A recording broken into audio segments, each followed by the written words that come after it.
now it's time for Coach's Comments presented by Southside Auto Tech. Cristiano Simonetta with you, joined alongside by Stars head coach Rocky Russo. And Rocky, a significant 4-2 victory for you guys over the Sioux City Musketeers. Take me through. Ben Steves has just deflected a puck past Caden Mbarico, 8:55 in. You're down 2-0. You're down to 10 forwards. It's similar to how we talked after the Sunday game. Any other team could have just been like, let's feel sorry for ourselves. Let's not battle back. You guys did the opposite. What was said during that moment? You know, we just talked about believing in ourselves and making sure that, nothing changes. We started to try to play the way they play. And when that happens, we're generally not very successful. We talked about playing our way. We talked about not turning pucks over. We talked about just shooting the puck.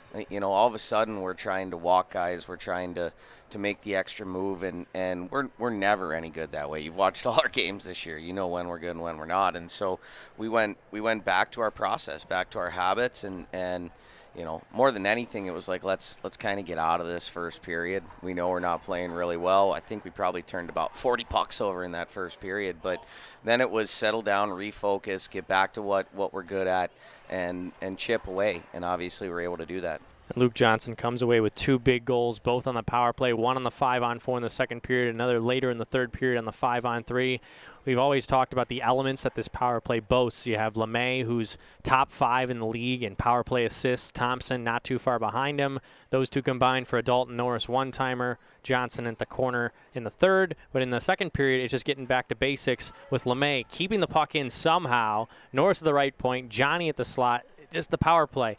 How good has that been for you guys? You don't want to rely on it too much, but in a game like this, you needed it to get back in it. We had to rely on it today. Obviously, when you're that short, like, hats off to the guys tonight. Like, I couldn't be more proud of the ability to just continue to compete and battle, but you need a power play opportunity to go your way. And then obviously we get the 5-on-3, but that first one, you know, Joe, I don't know how he kept it in. Like, I turned my head because I was expecting it to go down the ice.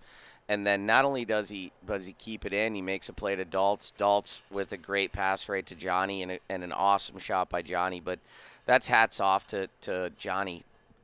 Understanding time and space. He's so good in that bumper position.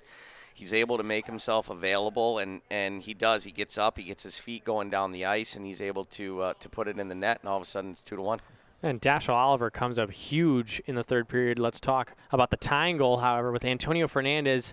Just looking at this defensive roster with the guys that had USHL experience coming back, crazy to think that Antonio Fernandez second on this D-core in goals with 8, seeing Irisser from the point, and it comes off a Mason Marcellus face-off win. You know what? You would think it's crazy, but if anybody was around the ice box Monday through Friday, they would know how hard Tony works. Like, his work ethic is as good as anybody I've ever coached in 17 years. He's relentless. He takes advantage of the ice all afternoon long, and he has worked on his release. He's worked on his footwork. He's worked on his dot down one-timer. Like, and if anybody deserves the success that they're having, it's Tony. And he got that puck, and I saw him kind of take a peek to make the D-to-D pass, and I screamed, "Shoot!" and he did it. You know, he looked off the shot and snapped it, and we got some traffic to the net, and all of a sudden the game's tied. I think you're just like a fan whenever you're at the ice box and you're on a power play, you just hear shoot. It's like, yeah, we know, but it's good to hear that you also exemplified that too. Yeah, there's times when I just want him to let it go, and we actually kind of took that mentality today. We knew we weren't getting a ton of chances, and so we told our D we want to play north, and every time the puck goes low to high, it should go right to the net. And our forwards, your expectation is try to beat their D to the net and look for second chances. So, you know, we get the game tied right there, and you could tell we've beat this team now 5 times this year, and their bench gets a little bit tight, and they're starting to go, okay, here we go again. Are they going to find a way to beat us? And we were loose. You know, we knew we were playing with house money a little bit, being down the way we were, and so our guys were loose. They were confident. They've been through these tight games time and time again all year, and so we're comfortable in that situation. And who was surprisingly comfortable was Dashiell Oliver. I mean, he's thrown reverse hits for the first 2 periods of the game, gets a second chance opportunity from the corner after his first try is stopped by the left pad of Axel Mangbo. Simple simple hockey, and it's Dash's second goal of the year in his first game since December 18th. Well, first of all, Dash is such an elite skater, right? And, coming back, he's obviously got 11 games under his belt before he left to go back to his midget team. He feels confident. He knows the guys. There's no adjustment process.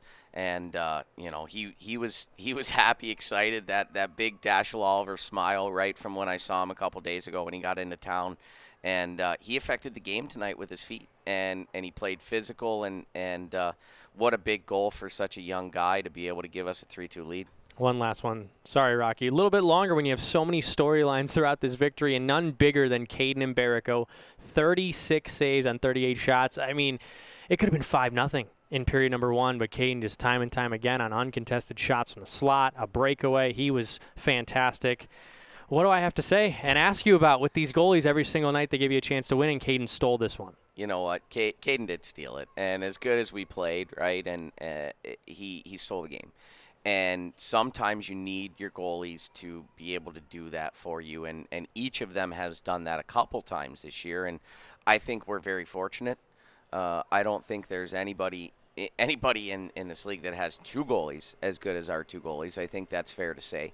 But Caden you want to talk about some 10 bellers. We said that last week when we were here, and we won 5-4. He let 4 in, and none of them were his fault. But today, he lets 2 in, and I don't think either one of those were his fault, obviously. But he made every save he was supposed to make. He handled his rebounds really well, eliminated second and third chances. Our D did a great job of for the most part, handling sticks coming to the net.